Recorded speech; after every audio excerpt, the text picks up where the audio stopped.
اصول قرآن کے حوالے سے جو مقدمہ کے بعد ہم پہلی بحث کریں گے، میں بتا چکا ہوں کہ اس کے اندر سب سے پہلی بات سمجھانی ہے کہ قرآن کا معنی کیا ہے، قرآن کو قرآن کیوں کہتے ہیں، یہ بات سمجھنا ضروری ہے۔ قرآن کریم کے نام کتنے ہیں، یہ سب باتیں سمجھیں۔ نمبر 1، قرآن کریم کا معنی کیا ہے؟ القرآن المنزل علی الرسول علیہ السلام المکتوب فی المصاحف المنقول عنہ نقلا متواترا بلا شبہۃ۔ نور الانوار شیخ احمد المعروف ملا جیون رحمہ اللہ تعالی نے تعریف کی ہے۔ قرآن اسے کہتے ہیں نمبر 1 المنزل، تھوڑا تھوڑا کر کے نازل ہوا ہو، تورات انجیل زبور ختم ہو گئے۔ علی الرسول علیہ السلام، آخری پیغمبر حضرت محمد صلی اللہ علیہ وسلم پر نازل ہوا ہو۔ المکتوب فی المصاحف، اور اب ہم قرآن اسے کہیں گے جو مصحف کے اندر لکھا ہوا ہو۔ کوئی بندہ ایسی آیت پیش کر دے جو مصحف میں لکھی ہوئی نہیں ہے، ہم اس کو قرآن ماننے کے لیے تیار نہیں ہیں۔ المنقول عنہ، اور جو ہمیں آیت پیش کرے گا نا، یہ جس مصحف ہے اس میں لکھا ہوا ہے، مان لو، ہم کہیں گے کہاں سے آیا ہے؟ رسول اللہ صلی اللہ علیہ وسلم سے۔ دلیل کیا ہے؟ اب سندوں سے کام نہیں ہے، تواتر کے ساتھ آیا ہو، بلا شبہۃ، اور اس میں کسی قسم کا معمولی سا شبہ بھی نہ ہو۔ معمولی شبہ ہم کیوں کہتے ہیں؟ بس اوقات بعض الفاظ ایسے ہیں کہ جن کی آیت ہونے میں اختلاف ہوا ہے، اختلاف کی بنیاد پر شبہ پڑ گیا ہے، اب اس کو قرآن مانے یا نہ مانے اس پر کفر کا فتویٰ نہیں لگتا۔ یہ بات آپ سمجھ جائیں گے، اعتراض کا جواب آ جائے گا۔ لوگ کہتے ہیں قرآن کریم کے حرف کا انکار کرنا بھی کفر ہے، تو بسم اللہ الرحمن الرحیم کو احناف سورۃ الفاتحہ کے جز نہیں مانتے، اور شوافع سورۃ الفاتحہ کے جز مانتے ہیں، اس لیے وہ بسم اللہ سورۃ الفاتحہ کے ساتھ ضرور پڑھتے ہیں، اور ہم بسم اللہ ضرور نہیں پڑھتے۔ بنیادی اختلاف سورۃ الفاتحہ کو ساتھ بسم اللہ کو پڑھنا ہے یا نہیں پڑھنا، اس کی بنیاد کہ بسم اللہ سورۃ الفاتحہ کا جز ہے یا جز نہیں۔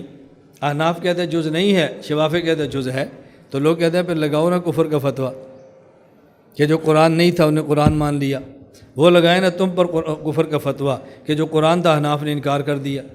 اب یہ ایسا سوال ہے کہ اس کا جواب آپ تلاش بھی کرتے رہیں گے نا، یا تو ملے گا نہیں، ملے گا تو آپ سمجھیں گے نہیں، سمجھے گا تو آپ کو یہ سمجھانا بہت مشکل ہو جائے گا۔ اچھی طرح سمجھ لیں، ہم نے کہا بھی جس آیت کا، جس لفظ کا اجماع سے قرآن ہونا ثابت ہو گیا، اس کا انکار کرنا کفر ہو جائے گا۔ بسم اللہ سورۃ الفاتحہ کا جز ہے، یہ اجماع سے ثابت ہی نہیں ہے، اب اس کو قرآن ماننا یا نہ ماننا، اس کی بنیاد پر کفر اسلام کا فتویٰ نہیں لگ سکتا۔ سمجھ آ گئی بات؟ کفر کا فتویٰ کس پر ہوگا؟ المنقول عنہ نقلا متواترا، یہ اجماع ہے، بلا شبہۃ، اختلاف نہ ہو، شبہ وہاں پر موجود نہ ہو۔ شبہ ہوگا تو پھر اس کو فتویٰ نہیں لگا سکتے۔ سمجھ آ گئی بات آپ؟ اس لیے میں نے کہا یہ ذہن میں رکھیں تو پھر اشکال پیدا نہیں ہوگا۔ قرآن کریم کو قرآن کیوں کہتے ہیں؟ اس کی وجہ القرآن یہ مصدر ہے، گرامر میں ماضی، مضارع، حال، اسم فاعل، مفعول، ظرف، یہ گردانے ہیں، اور شروع کہاں سے ہوتا ہے؟ مصدر سے۔ القرآن یہ مصدر ہے۔ اب اس کا معنی کیا ہے؟ یا تو قرآن قرء سے ہے، اس کا معنی ہے قرات پڑھنا، یا قرآن قرن سے ہے جس کا معنی ہوتا ہے جمع کرنا۔ اب اگر قرء سے ہو، اس کا معنی ہے پڑھنا، تو اس کو کیوں کہتے ہیں قرآن؟ اس لیے کہ اس کو پڑھا جاتا ہے، اس لیے اس کو قرآن کہتے ہیں کہ اس کو پڑھا بہت جاتا ہے۔ اور قرن سے ہو، اس کا معنی ہوتا ہے جمع کرنا۔ قرآن کو قرآن کیوں کرتے ہیں؟ اس لیے قرآن نے ہر چیز جمع کیا ہے۔ ما فرطنا فی الکتاب من شیء ونزلنا علیک الکتاب تبیانا لکل شیء لا رطب ولا یابس الا فی کتاب مبین۔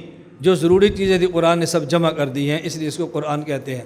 میں بطور فائدے کے کہتا ہوں، طلبہ علماء تو جلدی سمجھتے ہیں، عوام کو سمجھانا ذرا مشکل ہوتا ہے، اور ہم عوام سے کہتے ہیں کوئی علمی بات تمہیں سمجھ نہ آئے تو پریشان نہیں ہونا چاہیے، تم اس بات کا احساس کرو کہ جب آپ مدرسے میں نہیں پڑھے، اصطلاحات سے واقف نہیں ہیں، اصطلاحی بات نہیں سمجھ آئی تو کون سی قیامت آ گئی ہے؟ پڑھنا بھی نہیں ہے اور یہ بھی خواہش ہے کہ ہمیں سمجھ بھی آنی چاہیے، یہ کیسے ہو سکتا ہے؟ وہ کیا کہ مصدر کبھی فاعل کا معنی دیتی ہے، کبھی مفعول کا معنی دیتی ہے۔ اگر فاعل کا معنی دے کہتے ہیں مصدر مبنی للفاعل ہے، مفعول کا معنی دے کہتے ہیں مصدر مبنی للمفعول ہے۔ اگر قرآن قراءت سے ہو، قرآن سے، اب یہاں مبنی المفعول ہوگا کہ پڑھا گیا، اور اگر قرنن سے ہو تو پھر معنی جمع کرنا، اور جمع کرنا یہ فاعل ہے، اب یہ مصدر مبنی للفاعل ہوگی، قرآن کریم نے جمع کیا ہے۔ تو میں نے عرض کیا کہ قرآن کریم کا معنی کیا ہے اور قرآن کو قرآن کیوں کہتے ہیں، علماء کی زبان میں کہتے ہیں وجہ تسمیہ، اس کا یہ نام کیوں رکھا ہے، نام رکھنے کی وجہ۔ قرآن کریم جو ہم پڑھتے ہیں تو اس کے 5 نام وہ ہیں جو قرآن کریم کے اندر ہے۔ نمبر 1 ذالک الکتاب لا ریب فیہ، قرآن کو کتاب کہا ہے، سورۃ البقرہ آیت نمبر 2۔ ان ھذا القرآن یہدی للتی، سورۃ الاسراء آیت نمبر 9، اس کو قرآن کہا ہے۔ انا نحن نزلنا الذکر وانا لہ لحافظون، اب یہاں الذکر قرآن کریم کو ذکر کہا ہے، سورۃ الحجر آیت نمبر 9۔ تبارک الذی نزل الفرقان علی عبدہ، الفرقان کہا ہے، الفرقان آیت نمبر 1، سورۃ الفرقان۔ تنزیل العزیز الرحیم، سورہ یاسین آیت نمبر 5، یہاں قرآن کو تنزیل کہا ہے۔ تو یہ 5 نام قرآن کریم کے اندر ہیں۔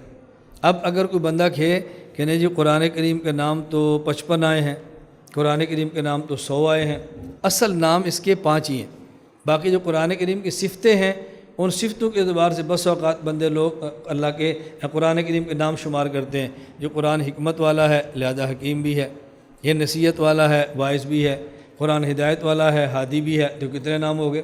تو جو قرآن کے نام قرآن کریم کے اندر آئے ہیں وہ 5 ہیں۔ اس کے علاوہ اگر نام زائد کو بندہ بتا بھی دے تو اس میں الجھن میں نہیں پڑھنا کہ یہ غلط کہہ رہا ہے اور نہ ہی ٹھیک کہہ رہا ہے، دونوں باتیں اپنی جگہ پر مناسب ہیں۔ لا الہ الا اللہ، لا الہ الا اللہ، لا الہ الا اللہ، ما لنا رب سواه۔